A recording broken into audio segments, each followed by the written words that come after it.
Students, unit जो हम discuss कर रहे हैं एटॉमिक स्ट्रक्चर, और एटॉमिक स्ट्रक्चर में हमारा जो टॉपिक चल रहा है एटॉमिक मॉडल, परमाणुवीय मॉडल। परमाणुवीय मॉडल में हमने थॉमसन मॉडल और रदरफोर्ड मॉडल दोनों डिस्कस किए हैं। अब हम लोग डिस्कस कर रहे हैं बोहर मॉडल। बोहर मॉडल तो रदरफोर्ड मॉडल में हमने एक कमी पढ़ी। कमी क्या थी रदरफोर्ड मॉडल में? जब भी कोई आवेशित कण, रदरफोर्ड ने कहा था कि नाभिक के चारों ओर वृत्ताकार कक्षा में इलेक्ट्रॉन चक्कर लगा रहा है, लेकिन क्लार्क मैक्सवेल कहता है कि जब भी कोई आवेशित कण घूमता है तो उसकी ऊर्जा में कमी आती है, और जैसे जैसे ऊर्जा में कमी आती जाएगी वो इलेक्ट्रॉन नाभिक के पास आता जाएगा और लास्ट में वो नाभिक के अंदर गिर जाना चाहिए, अर्थात परमाणु जो है वो अस्थायी होना चाहिए। तो ये क्वेश्चन मार्क लग गया था रदरफोर्ड मॉडल पर, जिसकी व्याख्या की थी बोहर ने। बोहर ने क्या कहा? बोहर का पहला पॉइंट कहता है कि परमाणु के केंद्र में बिल्कुल नाभिक न्यूक्लियस पाया जाता है, सेंटर के अंदर, और उसके चारों ओर वृत्ताकार पथ में, सर्कुलर पाथ में इलेक्ट्रॉन जो है वो चक्कर लगाते हैं। वृत्ताकार पथ में इलेक्ट्रॉन चक्कर लगाते हैं। इलेक्ट्रॉन जो है वो रोटेट कर रहा है सर्कुलर पाथ के अंदर, और इस वृत्ताकार पथ को क्या कहा? कक्षा, कोश या ऊर्जा स्तर, एनर्जी लेवल, इंग्लिश में हम लोग बोलते हैं शेल और ऑर्बिट। शेल बोला जाता है मेनली, शेल। कक्षा, कोश या ऊर्जा स्तर, एनर्जी लेवल, इन वृत्ताकार पथों को ऊर्जा स्तर या कोश या कक्षा कहा जाता है, और इन्हें हम लोग n से लिखते हैं, और n का जो मान होता है 1, 2, 3, 4... ये n की वैल्यू है, कक्षा की वैल्यू है। पहली कक्षा को हम लोग k से, और k के लिए n का मान कितना हो जाएगा? 1। दूसरी कक्षा को या दूसरे ऊर्जा स्तर को l से, l के लिए n की वैल्यू 2, दूसरी कक्षा है। तीसरी कक्षा को m से और चौथी कक्षा को n से लिखा जाता है। तो इन ऊर्जा स्तरों और कोश को यानी कि शेल को KLMN से व्यक्त करते हैं। K यानी पहली कक्षा, L यानी दूसरी कक्षा, M यानी तीसरी कक्षा, N यानी चौथी कक्षा। तो जैसे हम लोग डायग्रामेटिक क्लियर करें तो सेंटर में न्यूक्लियस आ गया। न्यूक्लियस के अराउंड ये फर्स्ट शेल है, फिर सेकंड शेल, फिर थर्ड शेल, और फिर फोर्थ शेल। तो फर्स्ट शेल को हमने लिखा किससे? K से, second shell L, third shell M और फोर्थ शेल N से लिखा जाता है। फर्स्ट शेल को K से, सेकंड को L से, थर्ड को M से, फोर्थ को N से, कैपिटल N। और फर्स्ट शेल के लिए हम लोग N क्या है? शेल कौन सी है? मतलब कि N मुख्य क्वांटम संख्या होती है, प्रिंसिपल क्वांटम नंबर जो कोश को बताता है, ठीक है, वो हम लोग क्वांटम संख्याओं में डिस्कस करेंगे। तो K के लिए, K कोश के लिए, K शेल के लिए N की वैल्यू 1 होती है, यानी मुख्य क्वांटम संख्या की वैल्यू 1 होती है, प्रिंसिपल क्वांटम नंबर 1 होता है। सेकंड शेल के लिए n equal to 2, third shell के लिए n इक्वल टू 3, और फोर्थ शेल के लिए n इक्वल टू 4। तो ये n की वैल्यू आ गई, प्रिंसिपल क्वांटम नंबर की वैल्यू आ गई KLMN कक्षाओं के लिए। और किसी भी कक्षा में, किसी भी शेल में इलेक्ट्रॉन की जो अधिकतम संख्या होती है, maximum number of electron in a shell equal to कितना होगा? इलेक्ट्रॉन की अधिकतम संख्या का मान 2n स्क्वायर। किसी भी कोश में, किसी भी कक्षा में इलेक्ट्रॉन का जो मैक्सिमम नंबर होता है वो 2n स्क्वायर होता है, 2n square, where n equal to 1 किसके लिए? K के लिए। n इक्वल टू 2 किसके लिए? L के लिए। n इक्वल टू 3 m के लिए और n इक्वल टू 4 n के लिए। अब हम पहली कक्षा की बात करें, फर्स्ट शेल की बात करें k की, तो k में कितने इलेक्ट्रॉन होंगे? इलेक्ट्रॉन का मैक्सिमम नंबर कितना होगा? 2। मैक्सिमम इलेक्ट्रॉन अगर हम देखें तो n की वैल्यू 1 है तो 2 इंटू 1 का स्केयर, 1 का स्केयर 1 हो गया, तो 2 इंटू 1 2 हो जाएगा। मैक्सिमम इलेक्ट्रॉन जो होते हैं वो 2 होते हैं। फिर L कोश के लिए, L शेल के लिए मैक्सिमम इलेक्ट्रॉन अगर हम निकालें तो 2 इंटू 2 का स्केयर 4 हो गया, और 4 2 जा 8, 4 2 जा 8। थर्ड शेल में अगर हम मैक्सिमम इलेक्ट्रॉन निकालें तो कितने आ जाएंगे? 18, क्योंकि n की वैल्यू 3 हो जाएगी, तो 2 इंटू 3 का स्केयर 9, और 9 2 जा 18। और फोर्थ शेल में अगर हम मैक्सिमम इलेक्ट्रॉन निकालें तो कितने आ जाएंगे? 2 इंटू 4 का स्केयर 16, और 16 2 जा 32। इसके बाद ये वाला फार्मूला लागू नहीं होता, इसलिए हमारी बुक्स में यहाँ तक ही दिया होता है ना, क्योंकि अगली कोश पे चलेंगे तो n की वैल्यू 5 हो जाएगी, और हम मैक्सिमम इलेक्ट्रॉन ही 32 पढ़ते हैं, क्योंकि बाकी के भी जो सब शेल हैं s p d f f तक ही ज्ञात हैं, उसके आगे वाला ज्ञात नहीं है, तो इसलिए आगे दिया नहीं होता हमारी बुक्स में, यहाँ तक ही दिया होता है n इक्वल टू 4 तक। तो KLMN किसी भी कोश में इलेक्ट्रॉन की अधिकतम संख्या का मान 2n स्केयर होता है, 2n स्केयर, तो उससे हम लोग अलग अलग कक्षाओं के इलेक्ट्रॉन निकाल सकते हैं। अगला पॉइंट कहता है जब इलेक्ट्रॉन, पहले तो इलेक्ट्रॉन उन्हीं कक्षाओं में चक्कर लगाता है, इलेक्ट्रॉन उन्हीं कक्षाओं में चक्कर लगाता है जिनके लिए कोणीय संवेग का मान कितना होगा?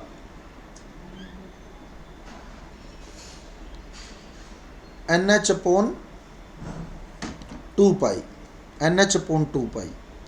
इलेक्ट्रॉन केवल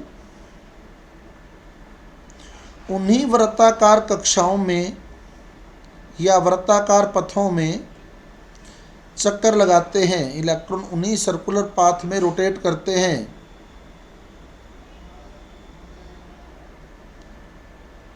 जिनके लिए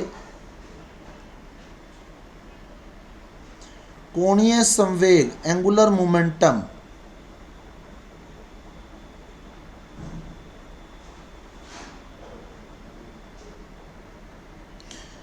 MVR equal to MVR angular momentum का फार्मूला है NH/2π होता है, NH/2π होता है, जहाँ n का मान कितना आना चाहिए? n का मान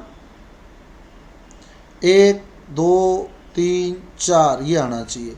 यानी जैसे यहाँ देखो इस पोजीशन पर n की वैल्यू 1 है, तो इस सर्कुलर पाथ के अंदर इलेक्ट्रॉन रोटेट होगा, इलेक्ट्रॉन मूव करेगा, इलेक्ट्रॉन घूमेगा, क्योंकि यहाँ n का मान पूरा है।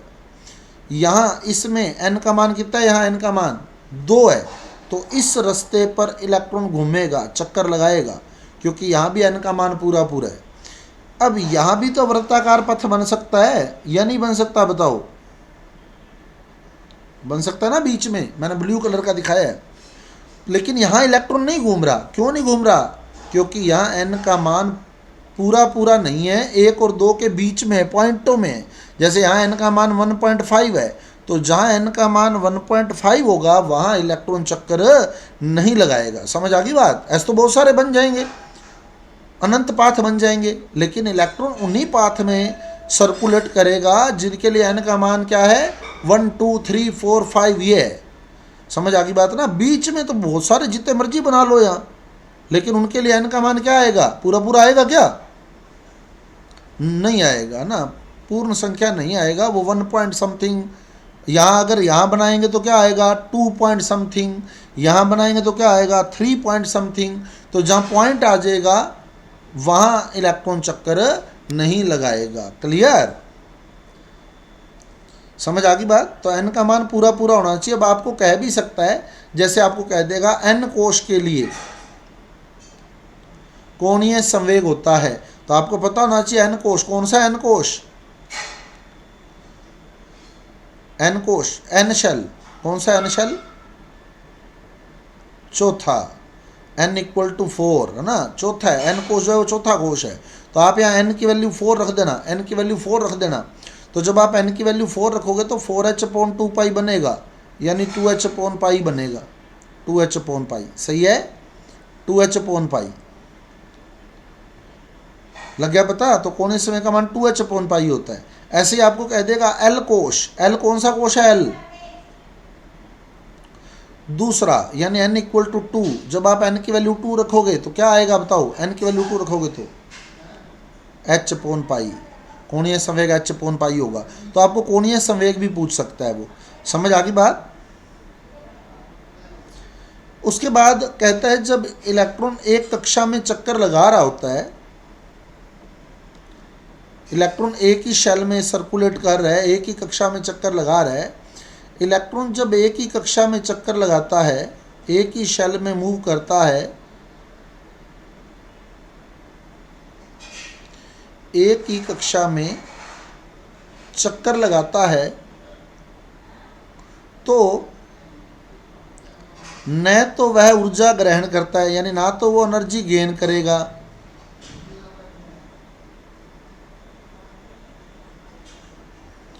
और न ही एनर्जी लॉस करता है, न ही ऊर्जा का त्याग करता है। यानी वो अपनी फिक्स पोजीशन पर रहेगा, अपनी जगह पर ही चक्कर लगाएगा। जैसे इस पथ में घूम रहा है तो इसी पथ में घूमता रहेगा वो। इसमें न तो वो एनर्जी गेन करेगा, न एनर्जी लॉस करेगा। इस कंडीशन में उस पर दो बल कार्य करते हैं। कौन कौन से? इलेक्ट्रॉन पर लगने वाले दो बल कौन कौन से हैं? लगने वाले दो बल जो हैं, इलेक्ट्रॉन पर दो बल कार्यरत रहते हैं इस स्थिति में। एक तो अभिकेंद्री सेंट्रीपिटल फोर्स,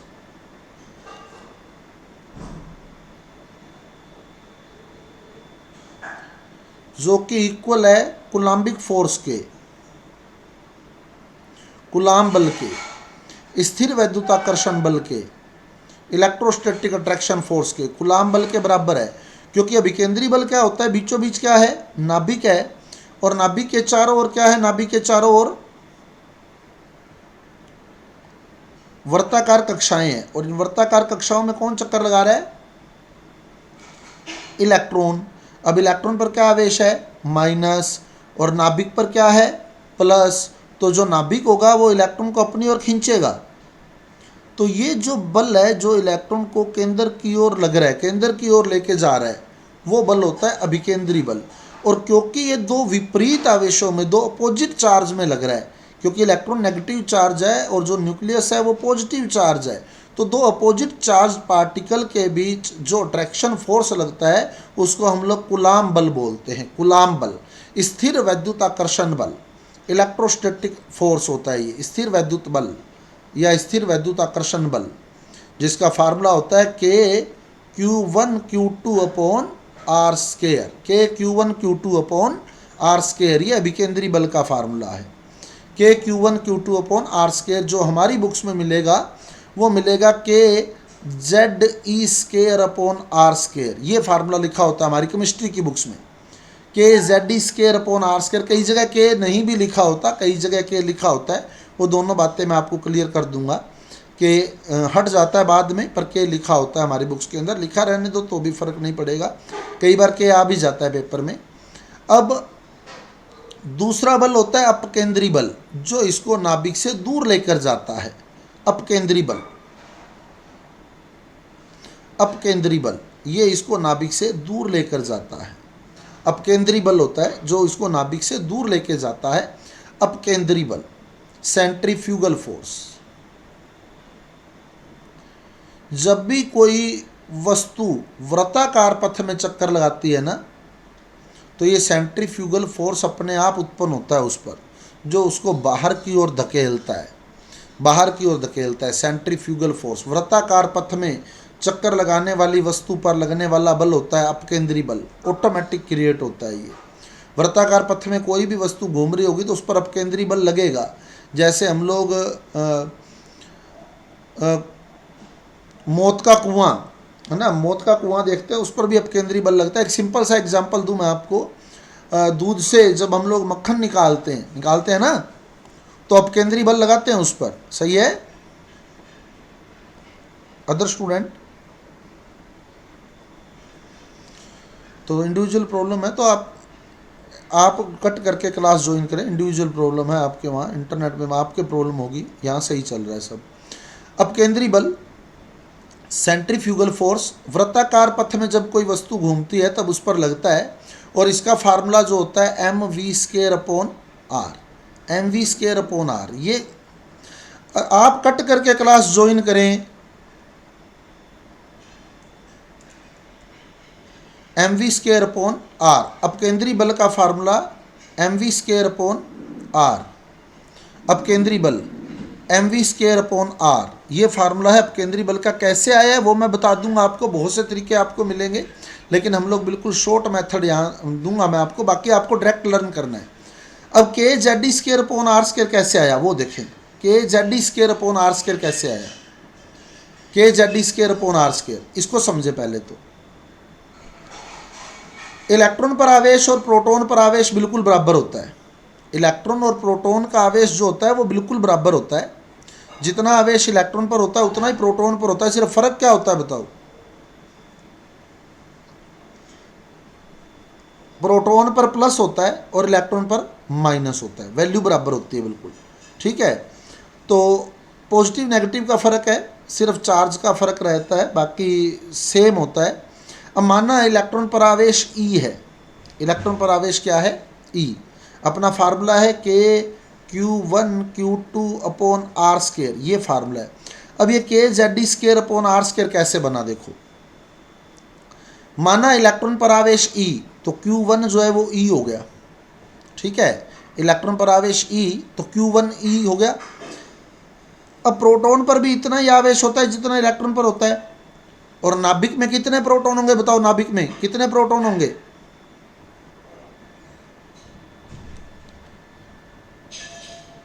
अभी एक ही इलेक्ट्रॉन पर कंसीडर कर रहे हैं हम, सारे इलेक्ट्रॉनों पर इकट्ठा नहीं बल लग जाएगा, या सारों पर इकट्ठा ही लग जाएगा। अभी हम एक ही इलेक्ट्रॉन को लेकर चल रहे हैं। कितने प्रोटॉन होते हैं, प्रोटॉन की संख्या किसके बराबर है बताओ, फिर वहीं आके अटक जाते हो, परमाणु क्रमांक के। सही है, जितना परमाणु क्रमांक होता है उतने ही प्रोटॉन होंगे ना, है ना। तो परमाणु क्रमांक किससे लिखते हैं, जेड से लिखते हैं, है ना। तो परमाणु क्रमांक कितना है, जेड। परमाणु क्रमांक कितना है, जेड। तो परमाणु क्रमांक जेड है तो नाभिक में कितने प्रोटॉन है, जेड प्रोटॉन है, जेड प्रोटॉन होंगे ना। जितना परमाणु क्रमांक है उतने ही प्रोटॉन होंगे, समझ गए। मान लो परमाणु क्रमांक जेड है, परमाणु क्रमांक 1 है तो 1 प्रोटॉन है, परमाणु क्रमांक 2 है तो 2 प्रोटॉन है, परमाणु क्रमांक 3 है तो 3 प्रोटॉन है। तो अगर परमाणु क्रमांक को जेड मान लिया तो कितने प्रोटॉन हो गए, जेड प्रोटॉन हो गए। क्लियर, यहाँ जेड प्रोटॉन पड़े हैं, यहाँ जेड प्रोटॉन पड़े हैं। Q1 तो है इलेक्ट्रॉन पर आवेश, Q2 है नाभिक पर आवेश। माना नाभिक में जेड प्रोटॉन है, जेड प्रोटॉन है। एक प्रोटॉन पर कितना आवेश है, एक प्रोटॉन पर, एक प्रोटॉन पर कितना आवेश है, इलेक्ट्रॉन के बराबर ई। अब माना नाभिक में जेड प्रोटॉन है तो जेड प्रोटॉन पर कितना आवेश आ जाएगा, जेड प्रोटॉन पर जेड डी। तो ये जेड प्रोटॉन पर आवेश यानी नाभिक पर आवेश जेड डी है, क्योंकि न्यूट्रॉन जो होता है वो न्यूट्रल होता है। नाभिक में दूसरा कण न्यूट्रॉन होता है जो कि न्यूट्रल होता है। समझ आ गई बात। तो नाभिक पर आवेश कितना है, जेड ई। पता लग गया जेड डी कैसे लिखा है ना। तो मान लिया आपने, क्या माना, जेड प्रोटॉन का आवेश है नाभिक पर। सिंपल सी बात है, इलेक्ट्रॉन एक ही ले रहे हैं तो इलेक्ट्रॉन पर आवेश कितना है, ई। तो Q1 को मैंने ई मान लिया। Q2 क्या है, Q2 नाभिक पर आवेश, नाभिक में कितने प्रोटॉन है, जेड। एक प्रोटॉन पर आवेश ई, तो जेड प्रोटॉनों पर आवेश जेड ई। तो जेड ई इंटू ई क्या बन जाएगा बताओ, जेड डी स्क्वायर। तो ये जेड डी स्क्वायर बन गया। यहाँ आगे बात समझ, kz²/r²। क्लियर। अब यहाँ जो mv²/r आया वो कैसे आया। अब केंद्रीय बल के लिए mv²/r आया, वो कैसे आया वो देखो। वैसे अगर फिजिक्स के हिसाब से चले तो पूरी डेरिवेशन हमें करनी पड़ती है। यूनिफॉर्म मोशन है ये, एक समान गति है इलेक्ट्रॉन की, क्योंकि इलेक्ट्रॉन जब नाभिक के चारों ओर चक्कर लगाता है तो वो एक समान गति से चक्कर लगाता है। तो एक समान गति है, और एक समान गति में अब देखो यहाँ होगा क्या क्या। सेंटर में बिल्कुल नाभिक है, यहाँ मान लो इलेक्ट्रॉन है, इस पोजीशन पर इलेक्ट्रॉन है, माना इस इलेक्ट्रॉन का द्रव्यमान m है, द्रव्यमान कितना मान लिया m, इसकी नाभिक से दूरी मान ली r, इसकी नाभिक से दूरी मान ली r, और इसका वेग मान लिया v वेग मान लिया, इसका इलेक्ट्रॉन का वेग v है। अब मैं बता दूं आपको, मैं फिजिक्स वाले हिसाब से डेरिवेशन नहीं करूंगा इसकी, ठीक है, मैं बिल्कुल सिंपल तरीके से बताऊंगा। फिजिक्स तो ये कहती है कि यहाँ वेग v1 है, जब ये घूम के इधर गया तो इसका वेग इस साइड में v2 हो गया ना, v2 हो गया। वो पूरी डेरिवेशन करती है एक समान गति की, कौन बताते हुए पूरा, तो हम उतना डीप नहीं जाएंगे क्योंकि हमें फिजिक्स में नहीं जाना है। मैं बिल्कुल आपको शॉर्ट में ये बता दूंगा mv²/r कैसे आया। तो माना इलेक्ट्रॉन का द्रव्यमान कितना है, इलेक्ट्रॉन का द्रव्यमान, ये इलेक्ट्रॉन है, इलेक्ट्रॉन का द्रव्यमान कितना मान लिया m, और इसका वेग कितना मान लिया v, और इसकी नाभिक से दूरी कितनी मान ली r, नाभिक से दूरी मान ली r। तो मानना F जो है अपकेंद्री बल जो है वो इसके द्रव्यमान के समानुपाती है। अपने को पावर ज्ञात करनी है कितनी कितनी आएगी, तो पावर मान ली इसकी स्मॉल a या x, जो भी मान लो आप, स्मॉल a मान लो, x मान लो, उससे कोई फर्क नहीं पड़ता है। ऐसे ही मान लिया आप केंद्रीय बल इसके वेग के समानुपाती है और वेग की पावर कितनी मान ली y। ऐसे ही अब केंद्रीय बल मान लिया त्रिज्या के समानुपाती है और त्रिज्या की पावर कितनी मान ली z। ये पावर अपने ज्ञात कर लेंगे, और पावर जब ज्ञात करेंगे तो ये फार्मूला बन जाएगा अपने आप, देखना। तो F समानुपाती इलेक्ट्रॉन का द्रव्यमान, F समानुपाती इलेक्ट्रॉन का वेग, F समानुपाती इलेक्ट्रॉन की नाभिक से दूरी, इनकी पावर मान ली x y z। अब तीनों समीकरणों को अगर हम मिलाते हैं तो क्या बनेगा बताओ, F समानुपाती m की पावर x, v की पावर y और r की पावर z, r की पावर z। समानुपाती का निशान हटाओगे तो नियतांक लगाओगे, या नियतांक लग गया मान लो k नियतांक लग गया, k नियतांक लग गया सपोज। अब आप देखें f का फार्मूला क्या है, f का बल किसके बराबर होता है बताना, जो आपने f का फार्मूला पढ़ा है वो भी बता दो। f का फार्मूला क्या होता है, f बराबर, वो तो अभिकेंद्री बल था, ma द्रव्यमान इंटू त्वरण पढ़ा है, F बराबर m में। a क्या होता है, त्वरण क्या होता है, त्वरण एक्सिलरेशन बोलते हैं हम लोग इसको। क्या होता है ये, चेंज इन वेलोसिटी है ना, rate of change in velocity v minus you upon T, यही पढ़ते हो। a जो होता है v माइनस यू बटे टी, वेग में परिवर्तन की दर को हम लोग त्वरण बोलते हैं। वेलोसिटी में चेंज का जो रेट होता है उसे हम एक्सिलरेशन बोलते हैं, v माइनस यू बटे टी, ठीक है। अब देखो वीमा निकालनी आती है, वीमा फिजिक्स में एक टॉपिक आता है वीमा, अगर आप सेकंड ग्रेड की तैयारी कर रहे हैं तो आपसे वीमा पूछा जाएगा। डायमेंशन कैसे निकालते हैं, देखो द्रव्यमान की डायमेंशन वीमा को हम लोग कैपिटल M से लिखते हैं, कैपिटल M, और टाइम जो होता है टाइम उसको कैपिटल T से लिखते हैं, कैपिटल T से। ये वीमा लिख रहा हूँ मैं। और वेग क्या होता है, वेग बताना, वेग क्या होता है, वेग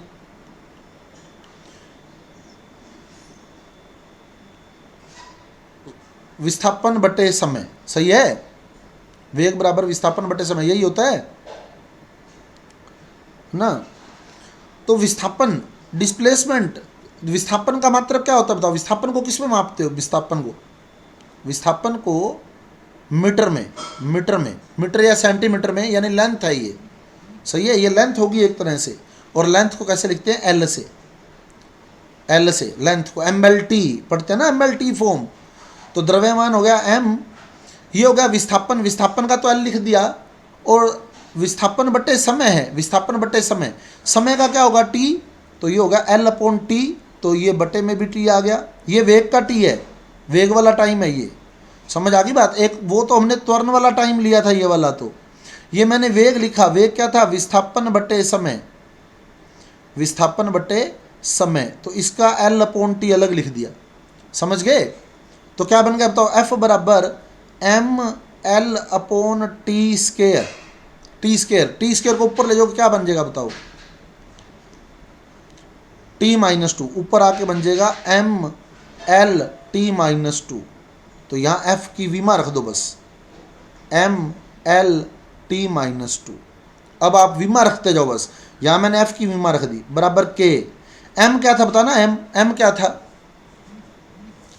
द्रव्यमान। द्रव्यमान की विमा कैसे लिखते हैं हम लोग, द्रव्यमान की विमा किससे लिखते हैं, कैपिटल एम से, पावर कितनी है एक्स।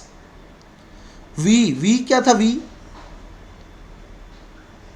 वेग की विमा क्या बनेगी बताओ, वेग की विमा ये पड़ा वेग L upon T, L by T को ऊपर ले आओ है ना, एल टी इनवर्स बन जाएगा। तो ये बन जाएगा एल टी इनवर्स, पावर कितनी होगी वाई। समझ गए, यहाँ वेग की विमा लिख दी। आर क्या है, आर क्या था, आर त्रिज्या। विमा क्या होगी बताओ त्रिज्या की, एल लेंथ होगी है ना, मीटर में मापेंगे त्रिज्या को या सेंटीमीटर में मापेंगे, मतलब लेंथ होगी। पावर क्या बनेगी बताओ, पावर जेड। अब ओपन करो इसको, क्या बन गया, M L T minus two बराबर के एम की पावर एक्स। सही है, एल टी माइनस टी की पावर माइनस वन, ऊपर पावर वाई है, इसको ओपन करना, क्या बनेगा, एल की पावर वाई, एल की पावर वाई और टी की पावर माइनस वाई, और ये बना एल की पावर जेड। अब आधार समान है एल और एल, तो क्या होगा बताओ, आधार समान है तो घातें जुड़ जाएंगी, जोड़ो घातों को, देखो क्या बनेगा, M L T minus two बराबर के एम की पावर एक्स एल की पावर वाई और प्लस जेड, घाते जोड़ दी, और टी की पावर माइनस वाई। सही है, टी की पावर माइनस वाई, यही बनेगा। अब एक्स वाई जेड का मान निकालना, कितना आएगा, एक्स वाई जेड का मान निकाल सकते हो, तुलना करो। एक्स का मान बताओ कितना, एक्स का मान कितना, एक्स का मान 1, क्योंकि इधर एम की पावर 1 है, देखो सही है, एक्स का मान 1 है। वाई का मान बताओ कितना है, वाई का मान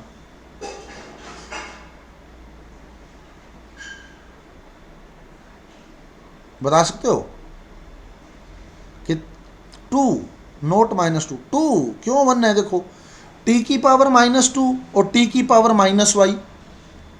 सही है, टी की पावर माइनस टू, टी की पावर माइनस वाई, यानी माइनस टू बराबर माइनस वाई, तो माइनस से माइनस कट गया तो वाई बराबर 2 आएगा या नहीं आएगा बताओ, आएगा ना। और वाई प्लस जेड का मान बताओ, वाई प्लस जेड का मान कितना है, वाई प्लस जेड का मान 1, क्योंकि एल की पावर 1 है, वाई प्लस जेड की वैल्यू 1 है, और वाई की वैल्यू आपके पास है कितनी है, वाई की वैल्यू बताओ 2, तो जेड की वैल्यू बताओ, जेड की वैल्यू, तो जेड बराबर -1।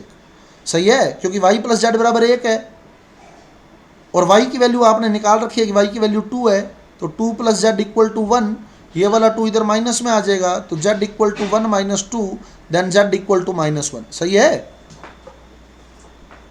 तो एक्स की वैल्यू कितनी है, एक्स की वैल्यू 1, वाई की वैल्यू कितनी है, वाई की वैल्यू 2, और जेड की वैल्यू कितनी है, जेड की वैल्यू -1। सही है, X equal to 1, X equal to क्या आया 1, वाई इक्वल टू क्या आया 2, और जेड इक्वल टू क्या आया -1। अब आप मान रख दो यहाँ, एक्स की वैल्यू क्या आई थी बताओ, एक्स की वैल्यू बताना 1, वाई की वैल्यू क्या आई थी बताओ, वाई की वैल्यू, सॉरी वी की वैल्यू, वी की पावर वाई है, वाई की वैल्यू क्या आई थी, वाई की वैल्यू 2, और आर की पावर जेड है, जेड की वैल्यू क्या आई थी -1 है ना, तो आर की पावर -1 यानी आर बटे में चला जाएगा, आर बटे में आ जाएगा, और के का के लगा दो, क्या बन गया देखो, एफ बराबर के M V square upon R, और यदि के बराबर 1 हो तो एफ बराबर एम वी स्क्र बटे आर बन गया ना। तो ये एफ बराबर M V square upon R, बाकी अपने सीधा याद कर लेना। बस उसका एक फ़ायदा ये हो गया कि विमा हमें कैसे बनानी है वो आपको बता दिया है, ठीक है ना। तो फिजिक्स का एक टॉपिक आपका तैयार हो जाएगा, रीट में भी और सेकंड ग्रेड में भी विमा वाला सिस्टम समझ आ गया ना। अब के क्यों नहीं लिखा होता देखो, क्योंकि अभी हमने अपकेंद्री बल का फार्मूला निकाला जो आया K M V square upon R, और के से के दोनों साइड कट जाता है, इसलिए कई बुक्स में के दिया होता है एक साइड में, कई में नहीं दिया होता, कई इसको सिर्फ M V square upon R लिखती है, वहाँ तो के दिया होगा इस साइड, वहाँ तो इस साइड के दिया होगा, और कई इसको K M V square upon R लिखती हैं, वो के से के काट देंगी, तो वहाँ लिखा होता है Z E square upon R square बराबर M V square upon R. वहाँ ये फार्मूला लिखा होता है अपकेंद्री और अभिकेंद्री बल बराबर में लेकर। क्लियर? तो अपकेंद्री और अभिकेंद्री बल जो होते हैं बराबर होते हैं, यहीं से हम रेडियस और वेग दोनों निकालेंगे आज। अपकेंद्री और अभिकेंद्री बल जो होते हैं वो बराबर होते हैं, इसलिए इलेक्ट्रॉन जो होता है वो एक ही कक्षा में चक्कर लगाता रहता है। और जब इलेक्ट्रॉन, अगला पॉइंट आएगा, जब इलेक्ट्रॉन ऊर्जा का त्याग करता है, एनर्जी लॉस करता है, तो क्या होगा बताओ? जब ऊर्जा का त्याग करेगा, नाभिक के अंदर नहीं जाएगा, नाभिक के अंदर तो जाएगा ही नहीं, उच्च ऊर्जा स्तर से निम्न ऊर्जा स्तर में आ जाएगा। सही है? हायर एनर्जी लेवल से लोअर एनर्जी लेवल में आ जाएगा। तो जब इलेक्ट्रॉन ऊर्जा का त्याग करता है तो उच्च ऊर्जा स्तर से निम्न ऊर्जा स्तर में आता है, हायर एनर्जी लेवल से लोअर एनर्जी लेवल में आता है, और स्पेक्ट्रम की प्राप्ति यही होती है। जब ये ऊर्जा का त्याग करता है ना, जब ये हायर एनर्जी लेवल से लोअर एनर्जी लेवल पर आता है, तो यहाँ स्पेक्ट्रम मिलता है हमें, स्पेक्ट्रम की प्राप्ति यही होती है। और फिफ्थ पॉइंट हमारा क्या बनेगा? जब इलेक्ट्रॉन ऊर्जा ग्रहण करता है, ऊर्जा को ग्रहण करता है, एनर्जी गेन करता है, तब क्या होगा? ये निम्न ऊर्जा स्तर से उच्च ऊर्जा स्तर में चला जाएगा, निम्न ऊर्जा स्तर से उच्च ऊर्जा स्तर में चला जाएगा। तो ये पोस्टुलेट्स थे बोहर मॉडल के। बोहर मॉडल की जो अभिग्रहित बिंदु थे वो ये थे, मुख्य बिंदु, main postulates of Bohr model. अब जो त्रिज्या की गणना है और वेग की गणना है, वो क्या फार्मूला है वो देख लें आप लोग। तो जब इलेक्ट्रॉन एक कक्षा में चक्कर लगा रहा है, एक ही शेल के अंदर रोटेट कर रहा है, मूव कर रहा है, सर्कुलेट कर रहा है, तो उस पर लगने वाला सेंट्रीपिटल फोर्स, अभिकेंद्री बल यानी कूलाम बल,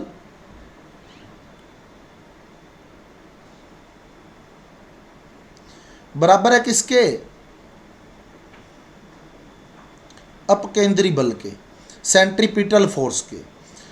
अब कूलाम बल का फार्मूला क्या था अपने पास? के Q1 Q2 upon R square, और इधर अपने अगर M V square upon R लिख रहे हैं तो सीधा लिख दे M V square upon R, और अगर के लिख रहे हैं तो लिख दे, फिर के से के कट जाएगा।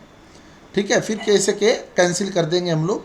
अब कुछ बुक्स में के से के कैंसिल किया होता है, कुछ बुक्स में नहीं किया होता, उससे फ़र्क नहीं पड़ेगा। ऑप्शन में आपको के कन्फ्यूज नहीं करेगा, या तो के सारों में लगा हुआ आएगा या किसी में लगा हुआ नहीं आएगा, ये ध्यान रखना है ना। के या तो सारों में लगा हुआ आएगा या किसी में लगा हुआ नहीं आएगा। सारों में लगा हुआ आएगा ना तो इस साइड लगा हुआ आएगा, के इस साइड मानना है हमारे को।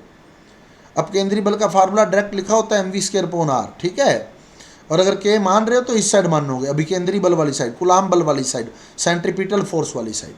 अभी अपने Q1 Q2 upon R square लिख देते हैं। क्या बना था बताओ इसका फार्मूला? Q1 की वैल्यू Q क्या था? इलेक्ट्रॉन पर आवेश, Q1 इलेक्ट्रॉन पर आवेश क्या था? E, और Q2 क्या था? Q2 नाभिक पर आवेश। कितना था नाभिक पर आवेश? ZD अपॉन आर स्केयर बराबर M V square upon R. तो क्या बनेगा? ZD square upon R square बराबर M V square upon R. एक आर से एक आर कैंसिल हो जाएगा, एक आर कैंसिल हो गया इधर, और ये वाला आर जो इधर बटे में है वो इधर आके गुना में आ जाएगा। तो क्या बनेगा? ZD स्केयर बराबर M V square into R. सही है। अब एम वी स्केयर आर के टुकड़े कर दो, क्या बनेंगे? ZE स्केयर बराबर M V R into V. लिख सकते हैं ऐसे, एम वी स्केयर आर को क्या लिख सकते हैं? M V R into V. एक ही बात है, M V square upon R ही है, क्योंकि आपके पास एम वी आर की वैल्यू है, कोणीय संवेग की वैल्यू है। कितनी होती है बताओ बोहर मॉडल के अनुसार कोणीय संवेग की वैल्यू?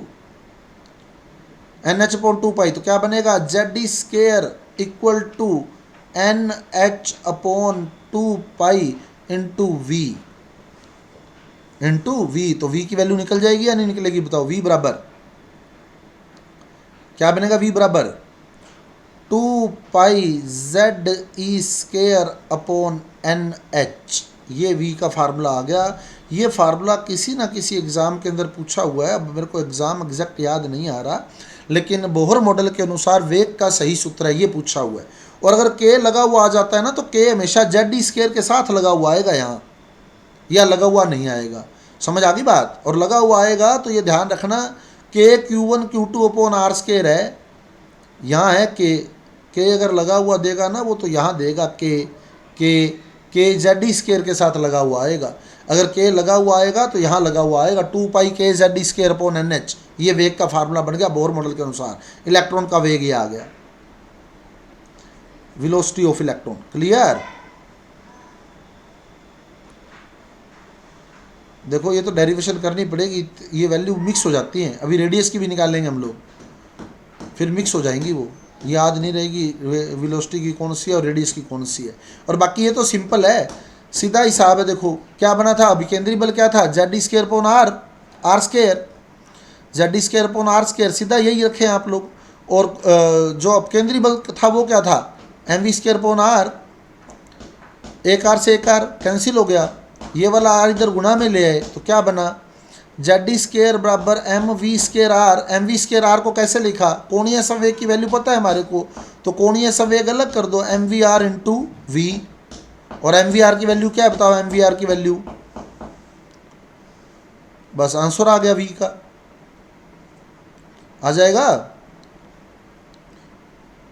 ना। तो क्या बन गया, 2 pi Z E square upon N H.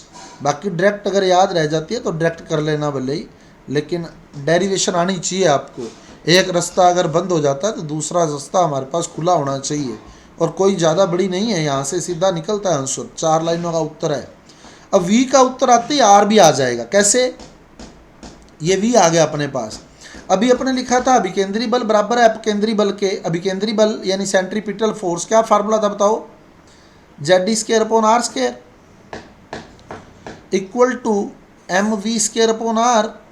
अपकेंद्री बल था, आर से आर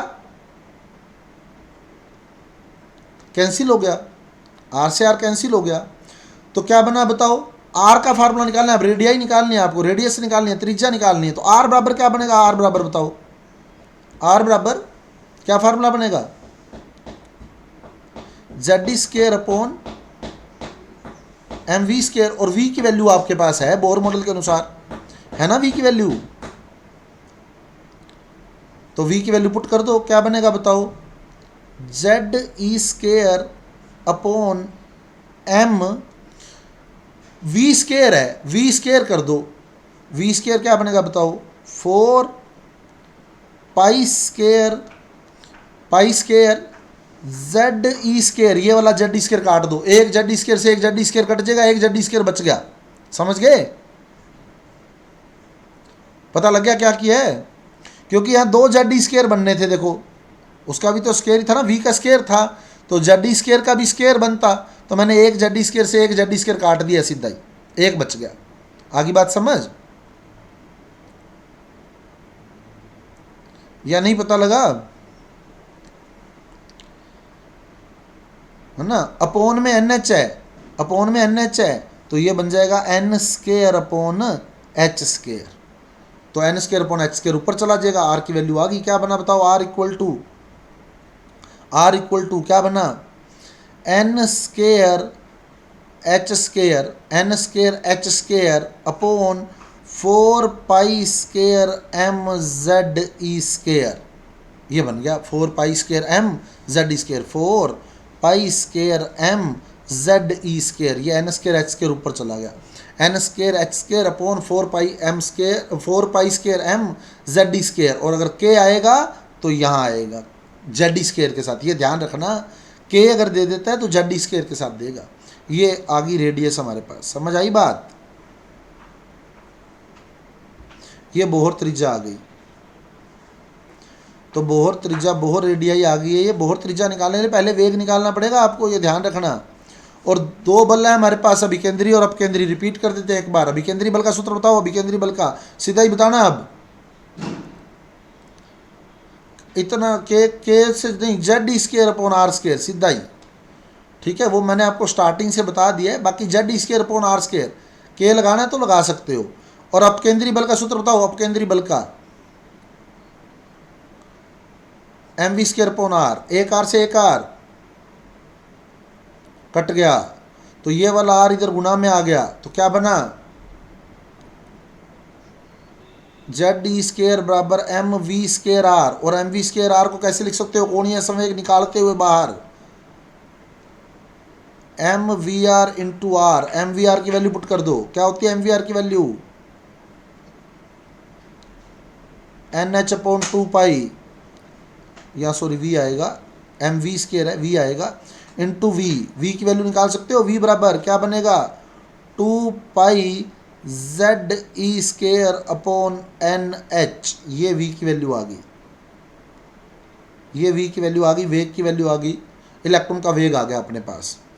अब हमें बोहर त्रिज्या निकालनी है, तो बोहर त्रिज्या यहाँ से निकलेगी, ये आर बराबर क्या होगा बताओ, आर बराबर क्या बनेगा, Z E square upon M V square. और वी का मान आपके पास है, वी का मान रख दो, क्या बनेगा, आर बराबर Z E square upon M. V square रखोगे तो 2 का स्केयर 4 हो गया, पाई का स्केयर पाई स्केयर हो गया, जेड डी का स्केयर मतलब Z D square into Z D square हो गया, अपॉन एन एच का स्केयर मतलब एन स्केयर एच स्केयर हो गया।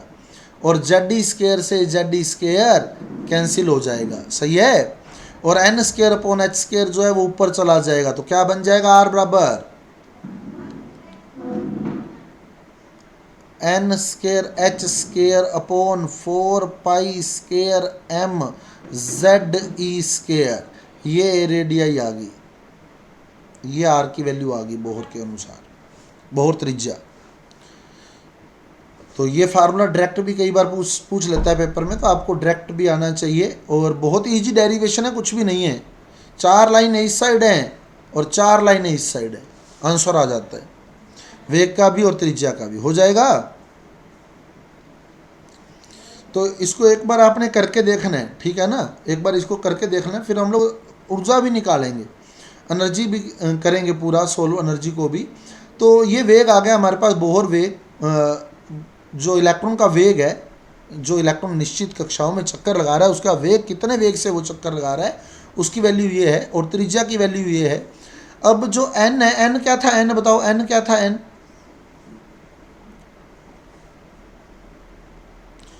कक्षा थी, है ना, पहली कक्षा के है तो एन की वैल्यू 1 है। फिर एल है तो एन की वैल्यू 2 हो जाएगी, एम है तो एन की वैल्यू 3 हो जाएगी। एच प्लांक नियतांक होता है, फिक्स है, 6.64 इंटू 10 की पावर -34 फिक्स है ये। पाई की वैल्यू फिक्स है, 4 फिक्स है, एन फिक्स नहीं है, एन चेंज होगा, के एल एम एन ये चेंज होगा। एच फिक्स है, 6.64 इंटू 10 की -34, 4 फिक्स है, पाई फिक्स है, एम एम क्या है, इलेक्ट्रॉन का द्रव्यमान, फिक्स है या चेंज हो सकता है बताओ, इलेक्ट्रॉन का द्रव्यमान फिक्स है, कांस्टेंट है ना, फिक्स है, कांस्टेंट है ये, 9.1 इंटू 10 की पावर -31। जेड क्या है, जेड परमाणु क्रमांक, ये चेंज हो सकता है ना, एटॉमिक नंबर चेंज हो सकता है। ई क्या है, ई इलेक्ट्रॉन पर आवेश चेंज हो सकता है क्या, ये कांस्टेंट है ना। तो क्या क्या जो कांस्टेंट है उन सारों की वैल्यू पुट कर दी हमने, तो क्या बना, आर बराबर 0.529 इंटू जो कांस्टेंट नहीं था वो लिख दो, एन स्केयर अपॉन जेड। ये एन स्ट्रोंग में त्रिज्या आ गई, जो कांस्टेंट नहीं था वो लिख दिया, एन स्केयर अपॉन जेड, बाकी वैल्यू पुट कर दी, 0.529 आर्म स्ट्रोंग या एन स्ट्रोंग बन गया। ये रेडियाई आ गई। यहाँ से सवाल भी बन सकता है, न्यूमेरिकल भी बन सकता है। समझ आ गया काम।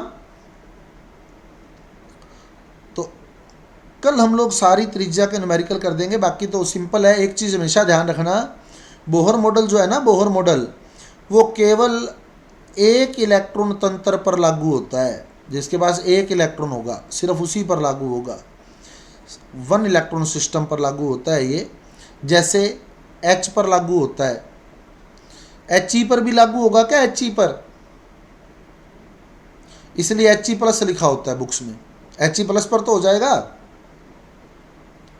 क्योंकि He के पास 2 इलेक्ट्रॉन होते हैं, तो He प्लस ने एक त्याग दिया, एक रह गया। Li पर लागू होगा क्या? Li पर फिर किस पर लागू होगा? Li+2 पर लागू होगा। इसलिए हमारी बुक्स में Li+2 दिया होता है जब बोहर त्रिज्या की गणना करवाता है, क्योंकि बोहर मॉडल केवल एक इलेक्ट्रॉन तंत्र पर लागू होता है, 1 इलेक्ट्रॉन सिस्टम पर लागू होता है। इसलिए वो जब त्रिज्या की गणना करवाएगा तो Li+2 लिखेगा। अब बेरिलियम पर लागू होगा क्या? बेरिलियम पर, Be पर फिर किस पर लागू होगा? Be+3 पर, क्योंकि जो है Be+3 पर लागू होगा ये, तो यहाँ एक इलेक्ट्रॉन है। आगे बात समझ? तो कल हम लोग जो है इसके न्यूमेरिकल करेंगे। क्लियर है स्टूडेंट्स? ओके।